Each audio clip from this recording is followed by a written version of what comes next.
One ലൈനിൽ Peter ഹീലിനെ hook ചെയ്യുന്ന സംഭവം എന്താ? ഇടിയൻ ചന്തുവിൽ വൺ ലൈനിൽ പീറ്റർ ഹീലിനെ ഹുക്ക് ചെയ്യുന്നതിന് മുമ്പ് വിഷ്ണു ഞങ്ങളൊരു ഇരുന്നായിരുന്നു ഇതിൻ്റെ പിന്നിൽ. ഞങ്ങളിരുന്ന് നന്നായി ഹോംവർക്ക് ചെയ്തതിന് ശേഷം നമ്മൾ എത്തിയ ഒരു പ്ലോട്ടുണ്ട്. അപ്പം പുള്ളിയുടെ അടുത്ത് ജസ്റ്റ് നമ്മൾ സിനിമ അനൗൺസ് ചെയ്യുന്നതിന് ഒരാഴ്ച മുമ്പാണ് നമ്മുടെ മനസ്സിലേക്ക് ഇങ്ങനൊരു ആശയം വരുന്നത്. എടാ പീറ്റർ ഹീൻ ഇങ്ങനെ ഒരു നമ്മുടെ പടത്തിൽ വർക്ക് ചെയ്താൽ എങ്ങനെ ഉണ്ടാവും എന്നുള്ളൊരു ആശയം വരുന്നത്. അപ്പം ട്രൈ ചെയ്യാന്ന് പറഞ്ഞിട്ട് പിന്നെ വളരെ പെട്ടെന്നായിരുന്നു പുള്ളി. അപ്പം എനിക്ക് തോന്നുന്നു കൽക്കിയുടെ ഇതിൻ്റെ ഷൂട്ടിങ്ങിൽ പുറത്തെവിടെയായിരുന്നു. അങ്ങനെ ഞാൻ വിളിക്കുന്നു പുള്ളിയോട്.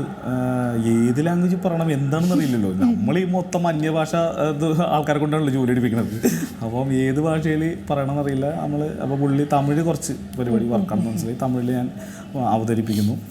പുള്ളി ഞാൻ വിളിക്കാം നമ്മൾ ഫോൺ വെക്കുന്നു.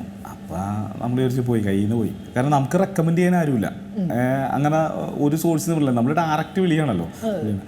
നേരെ വൈകുന്നേരം ഒരു ടൈം തന്നു, ഞാൻ വിളിച്ചു. ഒരു പ്രാവശ്യം എൻ്റെ നരേഷൻ കേട്ടു. പുള്ളി ഓക്കെ ഞാനിപ്പോൾ വിളിക്കാം സർ. അവരുടെയൊക്കെ ഒരു ഇതാണ് ഡയറക്ടർ സാറിനെ പറയുള്ളൂ. പറഞ്ഞു. വൈകുന്നേരം രണ്ടാമത് പുള്ളി വിളിക്കുന്നു, വീഡിയോ കോൾ വരുന്നു. പുള്ളി എഗൈൻ അപ്പം ഞാൻ ഈ പീറ്റർ ഹീലിനെ നേരിട്ട് കാണുന്നു, വീഡിയോ കോളിലൂടെ കാണുന്നു, നരേറ്റ് ചെയ്യുന്നു. പുള്ളി കേട്ടിട്ട് പുള്ളി പറഞ്ഞു ഐ എം ഓക്കെ, എനിക്കിത് കുറച്ച് പേഴ്സണലാണെന്ന് പറഞ്ഞു. അപ്പോൾ നമുക്കത് മനസ്സിലായില്ല.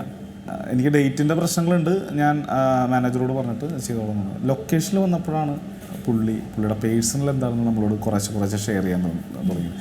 ആക്ച്വലി പുള്ളി ഇതിൽ ചന്തു, വിഷ്ണു ചെയ്ത ചന്തു എന്ന് പറയുന്ന കഥാപാത്രത്തിന് ഒരു ട്രോമയുണ്ട്. അവൻ്റെ ബാല്യത്തിൽ നടന്ന കുറേ ഇൻസിഡൻസ് ക്യാരി ചെയ്തിട്ട് ആ ഇൻസിഡൻസിൻ്റെ ഒരു ബ്രേക്ക് ആവുന്ന പോയിൻ്റാണ് നമ്മുടെ സിനിമയിൽ സ്റ്റോറിയായിട്ട് വരുന്നത്. പീറ്റർ ഹീൻ്റെ ബാല്യത്തിലും ഞാൻ എഴുതി വെച്ച പല ഇൻസിഡൻസും നടന്നിട്ടുണ്ട് പുള്ളിയുടെ ലൈഫിലും.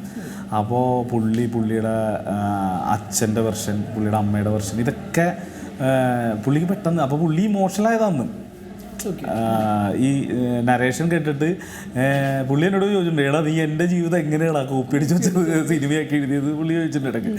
അപ്പോൾ അതാണ് പുള്ളി ഇന്നാവാനുള്ള ഒരു പ്രധാന കാരണം. ഏറ്റവും പുതിയ വാർത്തകളും വിശേഷങ്ങളും വിരൽ തുമ്പിലറിയാൻ സീ മലയാളം ന്യൂസ് എല്ലാ ഡിജിറ്റൽ പ്ലാറ്റ്ഫോമുകളിലും ലഭ്യം.